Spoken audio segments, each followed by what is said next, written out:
Ladies and gentlemen, boys and girls, worshippers of all ages, welcome to YouTube. My name is SeaRaptor, and today we're back at it with our CB Theorycrafting thread on Tier VIII carriers, this time from the bridge of Tier VIII Tech Tree American carrier, USS Lexington. Now, I'm not going to have a whole lot of time to talk about Lexington before we get right into the action, because, well, carrier games tend to be that way. I start off, as I typically do, with a set of rocket planes. And what I like to do with the rockets is I like to move them, I like to go swing wide and then kind of cut across about the FG line or the DE line, depending on which side of the map that I'm on, kind of just scouting the enemy team. I intentionally come all the way over the 9 line to use this island on my right as cover so that my planes can get a little closer before they're spotted. And sure enough, I'm not lit until I come around the corner here. I pick up an enemy Benson who doesn't have his AA turned off. So, sure, I take the free run here. We go in for a run on him, dump our HVARs rockets, and take away a nice fat chunk of his HP. He doesn't put the fire out right away either, because he correctly suspects that I'm coming back. Now, one of the things you're going to see over the course of this match is that I run my Lexington with the HVARs rockets instead of the Tiny Tims. This is kind of a raging debate, I suppose, amongst American carrier players. There are arguments to be made for both options at Tier VIII where you get them. I prefer the HVARs. Enterprise has taught me the value of those HVAR rockets. Knowing what I can beat them up, I can beat up destroyers, and I can beat up light cruisers with them very easily. And that's kind of what they specialize in. It's what they're really good at. If I'm going against heavier targets, I've got my torpedoes, I've got my HE dive bombs. But the rockets are kind of my go-to for lighter units. The Tiny Tims that you use, that you can take at Tier VIII with Lexington here if you want, or at Tier IX with Midway, and of course you're forced into them on Saipan. I struggle to land those against lighter units. I struggle to land those against destroyers and light cruisers and such, and so I prefer the HVARs. Your mileage may vary. If the Tiny Tims work for you, go for it. Now, as I go back to the deck, I cycle planes here. I grab the torpedo bombers. My thinking here is I can see there's two battleships pushing up the 7-8 line there. I saw Tirpitz, and there's a Scharnhorst back there as well. So I want to bring one of these. I want to bring one drop in on one of these battleships. It looks like it's going to be the Tirpitz. He's in the lead. You saw me back there. I did a pre-drop. I do not expect to recover any of these aircraft. If I can get these planes back to my deck, that's great, but I don't expect it. And the Benson surprises me a bit by being someplace that I wasn't expecting. So I have to fly through his AA, irritatingly, just to even get a run at this Tirpitz. And then I swallow some Tirpitz flak on the way in as well. So I'm going to get a drop into the water. Bringing in 6 planes basically guarantees that I'm going to get at least one drop, but none of those planes are going to survive that particular run. It's worth it, though. I put 3 torps into the Tirpitz. He takes about 13k or so.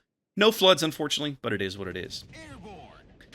Having seen where the Benson was, though, I do something I wouldn't normally do in this instance, and I grabbed the rockets again. Typically, I'm not going to hound a destroyer, right? I've done my job with that Benson. He's beat up. Like any one of my destroyers should be able to take him in a one-on-one fight. But if he's going to offer me the opportunity by singling himself out like this, and he does, I'm going to go for it. He also makes a mistake right here. He turns in at the last second and gives me a better angle. When you're fighting against a carrier dropping against you with rockets, don't give him an angle. Don't give him that quartering view of your ship, that 45-degree angle. Give him a bow on, stern on. Give him the narrowest profile that you can, because you saw it before, the drop there and the drop after. The more the ship you give me to shoot at, the more rockets I am going to land. And sure enough, he becomes kill number 1. With the Benson out of the game, I grab the dive bombers for the first time, and my thinking here is, all right, well, this Tirpitz, the Scharnhorst are continuing to push. Let's go light them on fire. Unfortunately, these bombs are not quite as effective as the 2,000-pound HE bombs you find on Midway and Saipan. American dive bombers up to this point are not bad, but I struggle to get good work out of them. And that might be operator error. I might be throwing them against the wrong targets. I tend to try and use these bombs against battleships that I know have used their repair cooldown, for example. But here I don't get any fires. I only get about 4.5k out of them, and I'm kind of disappointed. The other mistake I made on that drop, I didn't pre-drop, right? I should have pre-dropped going into that, and I didn't. So I took a few more plane casualties than I otherwise would have. I grab the torpedoes again, thinking, all right, let's go back and punish these battleships. Well, the Tirpitz doesn't make it. And the Scharnhorst is my new goal. But as I start to kind of move in this direction, what you're going to see, I am going to get a pre-drop here. I remembered the pre-drop on this time with the torpedo bombers. What you're going to see is, as I move to drop on this Scharnhorst, he ends up kind of turning in, and I realize the angle I'm going to get here is not good. And also, I've got an opportunity target. This Edinburgh in front of me has run aground. Well, carriers, like battleships, like so many ships, given the opportunity to punish an opponent who's made a mistake, I'm not going to pass that up. So we go for a drop on this broadside, slowly reversing Edinburgh. Put those into the water. Again, I'm taking the 6 planes in, expecting to get 1 drop and then salvage what I can. And the Edinburgh does eat all 3 for a nice big solid hit. It takes about 20k there, plus a flood. Now, he does repair the flood right away. But remember what I was talking about taking the HVARs out against lighter units. The Edinburgh has now repaired. I know his repair is on cooldown. And I also know what my HVARs rockets can do to this guy. With a 20k hit that I just thumped him with, I'm sure he's burned his big fancy repair. And there he is, spotted on about half HP. So now I'm going to take the HVARs rockets in against this guy, knowing I can get full pens against most of his armor, and hopefully, maybe, bag a couple of fires, a fire or 2 that can whittle him down even further for my team. I have to start my attack run a little farther back because of this island. He has to turn. He's about to ground himself if he doesn't. But because of that angle, we get a few good pins, about 4k, but more importantly, we get the 2 fires that I was really looking for. I decided to take another pop shot at the Scores, but man, I can't quite get the reticle to line up in time. It's a really bad drop. I only get about 3k out of it as we cycle those planes back to the deck. Now, positional-wise, I haven't exactly been paying attention for the last few minutes. Things are not going great on the western flank. You see there's a Minsk, New Orleans, and Indianapolis, a North Carolina, and there's an Ashitaka in that mix as well, who've all just basically rolled up the 3 line for free because my team over there had no idea how to live longer than 4 minutes. So I'm going to spend the next few minutes of my game trying to deal with this train wreck that's coming up my stern. I do turn west. They're not getting great shots. The Minsk was the one lighting me, but he's ducked behind an island for the moment. He's about to come back around. I've grabbed the torpedo bombers. My goal here is I want to get torpedoes in on the Ashitaka. But as I start to head this direction, I realize that the cruisers might actually be a better target. So I decide I'm going to drop on this New Orleans. The problem is that I completely fat finger this drop. I start my run perfectly, but then I accidentally tap the key about 3 or 4 kilometers out, and of course that drop is going to be meaningless. Deciding to try and make the best of it, I go for another quick drop on the Indianapolis. I'm really mad at myself, by the way, for fat fingering that. And I do get these into the water. I'm only going to land about 1 of those, as I've given up a little more than half my HP here. But this Minsk has made a grave error, okay? He believes that he's immune, or that I am just going to ignore him all day long, while he just sails around back here and takes pot shots at me, or that I can't hit him. It's time to educate him differently. I've busted out the rockets again. Minsk's AA is really nothing to write home about. He clearly didn't see what I did to his buddy the Benson earlier in the game, and so now it's time to revisit the favor. First pass, take about 1/4 of his HP away. Flip around. He doesn't even have his AA turned on. This is the brazenness of this dude. He doesn't even have his AA turned on. He's completely ignoring me. All right, you do you. He does the smart thing until he angles a little too much, and then I take another 1/4 of his HP. So now that he's down to about half, he's starting to reconsider the error of his ways, or at least not firing endlessly while his AA is turned off. I know where he is, though. I go back in for another run. He turns his AA on at last, but I'm still going to get another 1 more drop on him. That last one, unfortunately, don't get much out of because RNG hoses me, but we clip him in the end, and that's all there is to it. But he didn't kill a single plane. Well, guess what, kids? We're going right back for more. I know about where you are. I know where to look anyway. So, yeah, if you're going to be out there spotting me, I'm going to continue to make your life hell. Especially since, like a bad destroyer, he's not playing anywhere near the cap circles. Now, looking over the map, we're not doing that great. We're 300 points down. We're upside down almost 100,000 HP. We're a ship down. We've just now picked up our second cap. As there's the Minsk. He's got his AA turned on. I know where you are again now. We drop a fighter to keep him lit. Ordinarily, I don't do this, but it works here as we get flipped around and we come in from astern. Now, this is exactly the kind of run you want on one of these little speedy destroyers.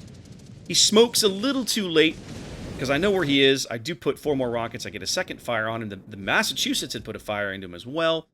And I don't know if he DCPs that or not. It looks like he does not. That one's burning for the moment, as I'm finally going to grab the torpedo bombers and go back for the Ashitaka. Now, Tier 7 Premium Japanese Battleship Ashitaka is a really good ship, but her AA is essentially meaningless. She doesn't really have any. So I'm not afraid to take a run on this guy. Ordinarily, I would pre-drop with torpedoes, but on this target, I don't care, because I don't expect him to shoot down a plane. I don't expect him to shoot down any planes. If he does, he might get one, if he's lucky. Now, of course, the nature of things, he can see me coming. Surely this guy has to know he is target number 1. We have at least caught up on kills here, as we're slowly narrowing the gap as I line up for this run on the Ashitaka. He sees me coming. He does make a bit of a smart play here. He starts maneuvering, so that's good on him. Like, that's the right play. The trick is he turns out, which is not what I would recommend. It works out for him as I make this run and I decide, okay, if nothing else, this run is going to lock him into a course. He's either going to eat some torpedoes, or what's going to happen is those torpedoes are going to hold him on the course that he's settled into now. So now we have what kind of equates to the modern version of the old school RTS CV cross drop, right? He can't turn or he'll eat a torpedo, so I just bring these in on the 90-degree angle and plant all 3 right into him as he slows down. Now, cutting his engines, by the way, was not the right play here. But I just knocked out his engines. That's going to force him to DCP. He does bag a plane. I'm only going to have 2 torpedoes to put into the water on this last drop, but he's on about 5,000 HP. If I can land both of these, he will be out. And as slow as he's moving, I ought to be able to do that. And we do bag him for kill number 3. This has been a very fast-paced game. I barely have time to breathe and consider the map, right? Just ships have died so quickly in this game. It's been flatly ridiculous. I grabbed the rockets again. I know the Minsk. We caught a glimpse of him early. He's on about 3K. So my goal here is to find him and beat him up. I don't know quite where he is at the moment. I know where he was. So we're going to go hunting. The Atlanta, I see, is starting to kind of come under attack here. I'm going to go drop him a fighter along the way. I haven't had much chance to do that this game. This will actually be the first time I've deployed a fighter consumable to help defend my team the whole game. We're still tied on ships. We've narrowed the gap on health. That's good. But we're still upside down on points because they've pushed back through the B-cap with double cruisers there, the New Orleans and the Indianapolis. I need my battleships to engage. This Massachusetts, who's back where I am, is part of the reason we're getting our asses kicked in this game. He needs to be down there where the Gneiss is. Unfortunately, he isn't. Now, I'm looking for this Minsk. I'm looking. I'm not finding him, so I decide, to hell with it. Let's just take a rocket strike in on the North Carolina. Maybe we can get some cheap fires, and I'll bring the torpedo bombers back, assuming that maybe I might be able to dupe him into a repair. So I start my attack run, and there's the Minsk. Well, that's an easy retarget. Sure enough, a quick kill, a few rockets, and kill number 4. Unfortunately, my Atlanta got himself caught broadside by the Indianapolis while that was going on, so it's down to the 2 battleships and me trying to salvage this game. 6 minutes to play, we're upside down 300 points. But with 2 battleships on the board, this is possible. They're down to just the North Carolina. And so my goal right now is I want to beat the crap out of the North Carolina. I'm going to leave the cruisers to my battleships, who ought to be able to handle this. Our Zara got a nice flesh wound there. One of his long-range torpedoes finished off the Indianapolis, as now it's New Orleans versus Gneisenau. The Gneisenau ought to be able to win that. So my goal going into this is, my plan is I want to beat up this North Carolina to make the job easier for my battleships when the time comes that they have to deal with this guy. Now, I don't pre-drop, and I probably should have, but I'm using a little island cover to give me some extra time to get that attack off kind of unfettered. And sure enough, I do manage to get all 3 torpedoes in. Don't I get all 3? No, I get just 2. 2 plus a flood. As I reach once again for the trusty These are my rockets, aren't they? Come on. Yeah, these are my rockets. It hasn't shown up yet. Watching replays with a carrier is an exercise in frustration, because half the time you can't tell what the hell plane you grabbed. There's so many bugs in the replay system when it comes to dealing with carriers. But I grabbed the rockets intentionally because I know what I can do to this New Orleans. I'm trying to help my Gneiss now. I want the Gneiss focused on the North Carolina, so I'm trying to help him get this guy off the board. Now, I put a flood into the North Carolina, though, and so I'm like, I can get a cheap rocket strike off on this guy, maybe bag of fire. And sure enough, we put 16 into his top side, and that's exactly what happens. I get a decent little hit there, about 4 or 5K, plus the fire and a confed, as now I reach back for the torpedo bombers. You see, this game, I'm really toggling back and forth between the torpedo bombers and the rockets, because for me, that's what I'm used to getting the most good work out of. Gneiss now does finish off the North Carolina. For the first time all game, we have a ship lead with 4 minutes to play. Okay, guys, we got this. We can do this. He dodges the Enterprise torpedoes going in on the North Carolina. My goal here is I want to help him finish off the North Carolina. The North Carolina's giving him a great broadside. Between him, the North Carolina, the fire I left earlier, believe it or not, is what's actually going to tick down for my Kraken. And so now we have a 2-ship lead as the Massachusetts and I are pushing through the C cap. I need the Gneiss to get into the B cap. So now I'm going to grab the dive bombers. And I'm grabbing the dive bombers because I know I haven't used them very much, and they have plenty of fighters left. So for the next couple of minutes, my focus is nothing to do with trying to bomb the enemy Enterprise, because I know what a futile waste of time that will likely turn out to be. My goal is I need to shepherd this Gneiss now into the B cap by leaving him fighter cover. I know the Enterprise is going to come back either with the AP bombs or with torpedoes. Either one of those on a low-health Gneiss will do horrible things, so I've got to try and give him some fighter cover. So, he's got one fighter over him there. In a minute, shortly, he'll put his own fighter up. That'll help a little bit. Right now, I'm trying to spot this Enterprise. You can see where the planes are coming from. I suspect he's in the A cap. That seems logical. As time ticking away, only 3 minutes left on the clock. This has actually been a really good game for me in Lexington. I don't normally have a game quite this good from a damage and kill perspective. I'm really proud of this game, honestly. Even if we lose this game, I feel like I've played pretty well. I've made some mistakes. I'm not flawless, but I feel like overall this has been a really solid little game for me. I just wish my team had played a little better. I grab the rockets again, just speedily putting down fighter cover. As the Enterprise is doing the same thing, trying to keep me from getting over there and spotting him. I start to swing wide. I swing around his fighters. And then I realize, no, I got to get another fighter into the cap on top of this Gneiss. So we grab the torpedo bombers to go back in and do exactly that. He's not quite done, about halfway capping. So my goal here is I want to get to the far side of the cap and dump the fighters about over that little gap in the islands. That's where I'm expecting the Enterprise to come in. And we see here, he's reached for the torpedo bombers. So I'm trying to shepherd this Gneiss. I want this cap. We need these points. We're already slowing down their points gain, but we're not going to be able to kill their Enterprise in time. And as it turns out, if he kills this Gneiss, the game will end.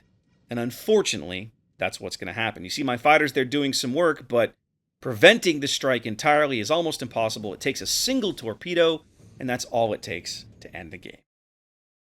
So, we always talk about how in World of Warships, all we want is a good game. All we want is a good game. That was a pretty good game. And I don't mean in the sense of I had a good game. I mean in the sense of that came down to the wire. My team had a chance to win that game, and unfortunately, we didn't quite get there. Partly because of the CV, the enemy Enterprise played a really good game. Partly because some of the bad decisions that my team made early came back to haunt us in the late game. But anyways, guys, there you go. There's a quick overview look at Lexington, right? She has the HE bombs, which I favor less than Enterprise's AP bombs. You can get use out of them, but I find her HVARs and her torpedoes to be kind of her main strengths there, depending on the target selection you go for. You can get work out of the HE bombs. I just don't enjoy them quite as much. I find them more difficult to use than Enterprise's AP bombs, and as such, I don't lean on them quite as heavily. Anyway, guys, hope you're enjoying this series. I got one more to go. Still trying to get a good game in Shokaku to do a replay on. But until then, be safe out there, and I'll catch you next time.